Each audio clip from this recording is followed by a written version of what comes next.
Hello friends, இன்றைக்கி நம்ம வீடியோவில் குவைத் விமான நிலையம் பற்றி தான் பார்க்க போகிறோம். கடந்த சில வாரங்களாக குவைத்தில் வாழும் வெளிநாட்டு தொழிலாளர்கள் மத்தியில் ஒரு பெரிய கேள்வி இருந்துச்சு. குவைத் விமான நிலையம் முழுமையாக திறக்கப்பட்டு விட்டதா? இந்தியா, இலங்கை, நேபாளம், பாகிஸ்தான், வங்கதேசம் போன்ற நாடுகளுக்கு வழக்கம் போல் விமானங்கள் இயக்கப்படுகிறதா என்ற சந்தேகம் பலரிடம் இருந்தது. தற்போது கிடைத்துள்ள தகவலின்படி குவைத் விமான நிலையம் மீண்டும் செயல்பாட்டுக்கு வந்திருக்கு. ஆனால் முழுமையாக அல்ல. முக்கியமாக டெர்மினல் 1 இன்னும் முழுமையாக திறக்கப்படலை. அங்கு பராமரிப்பு மற்றும் பழுது பார்க்கும் பணிகள் தொடர்ந்து நடைபெற்று வருது. இதனால் தற்போது டெர்மினல் 4 வழியாக பல சர்வதேச விமான சேவைகள் இயக்கப்பட்டு வருகின்றன. வெளிநாடுகளுக்கு பயணம் செய்ய விரும்பும் பயணிகள் தங்களது விமானங்களை முன்பதிவு செய்யலாம். ஆனால் இங்கே ஒரு முக்கியமான விஷயம் என்னன்னு பார்த்தீங்கன்னா, விமான நிலையத்திற்கு குறைந்தது 3 முதல் 4 மணி நேரத்துக்கு முன்பாக செல்லணும் என்று அதிகாரிகள் அறிவுறுத்தியிருக்காங்க. எதுக்காகன்னு பார்த்தீங்கன்னா, பாதுகாப்பு சோதனைகள் அதிகரிக்கப்பட்டிருக்கு, ஆவண சரிபார்ப்பு நடவடிக்கைகளும் தீவிரப்படுத்தப்பட்டிருக்கு. ஃப்ரெண்ட்ஸ், விமான டிக்கெட் வாங்கியவுடன் வேலை முடிந்துவிட்டது என்று நினைக்காதீங்க. உங்கள் விமான நிலையை தொடர்ந்து சரிபார்த்து கொண்டே இருங்க. ஃபார் எக்ஸாம்பிள், ஒரு வாரத்துக்கு முன்பு 3 நாட்களுக்கு முன்பு நீங்கள் புறப்படும் நாளில் கூட ஏர்லைன் வெப்சைட் அல்லது மொபைல் அப்ளிகேஷன் மூலமாக ஃப்ளைட் ஸ்டேட்டஸை சரிபார்ப்பது ரொம்பவே முக்கியம். ஏனெனில் சில நேரங்களில் ஃப்ளைட் டிலே ஆகும், ரீஷெடியூல் பண்ணுவாங்க அல்லது கேட் சேஞ்ச் போன்ற மாற்றங்கள் ஏற்படலாம். இதனால் தேவையற்ற சிரமங்களை தவிர்க்கலாம்.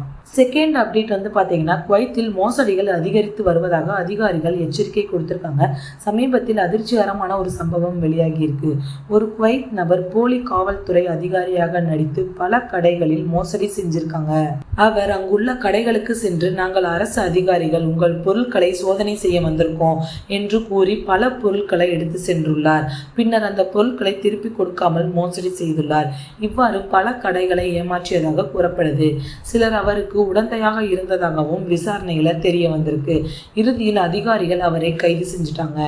இதிலிருந்து நம்ம என்ன கற்றுக்குறோன்னு பார்த்தீங்கன்னா, யாராவது அதிகாரி என்று கூறினால் உடனே நம்பிடாதீங்க. அவர்களின் அடையாள அட்டையை பாருங்கள். தேவையானால் சம்பந்தப்பட்ட துறையை தொடர்பு கொண்டு உறுதி பண்ணிக்கோங்க. சந்தேகம் இருந்தால் உடனடியாக போலீஸில் புகார் கொடுங்க. அதே போல் இன்னொரு சம்பவம் நடந்திருக்கு.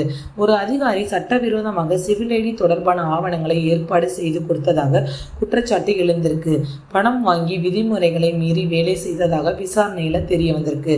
அவரும் கைது செய்யப்பட்டுள்ளார். சிலர் விரைவாக வேலை கிடைக்க வேண்டும், சிவில் ஐடி சீக்கிரம் வேண்டும், லைசன்ஸ் உடனே வேண்டும் என்று சட்டவிரோத வழிகளை தேடுறாங்க. இது ரொம்பவே ஆபத்தானது. குவைத்தில் இத்தகைய குற்றங்களில் சிக்கினால் சிறை தண்டனை, அபராதம், நாட்டில் இருந்து வெளியேற்றம், பிளாக் லிஸ்ட் போன்ற கடுமையான விளைவுகள் ஏற்படலாம்.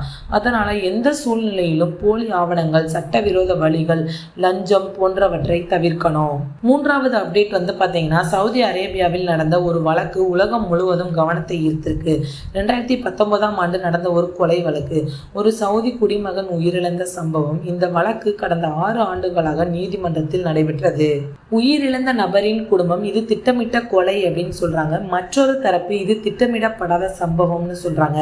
பல ஆண்டுகள் விசாரணை நடந்தது, பல ஆதாரங்கள் சமர்ப்பிக்கப்பட்டிருக்கு, பல சாட்சிகள் விசாரணை செய்யப்பட்டிருக்காங்க.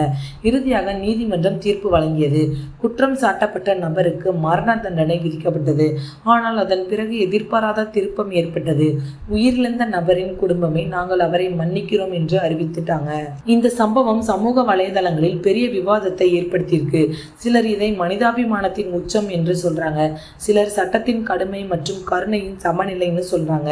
ஃப்ரெண்ட்ஸ், வளைகுடா நாடுகளில் சட்டங்கள் மிகவும் கடுமையானவை. குறிப்பாக கொலை, போதைப் பொருள், மோசடி போன்ற குற்றங்களுக்கு கடுமையான தண்டனைகள் இருக்கு.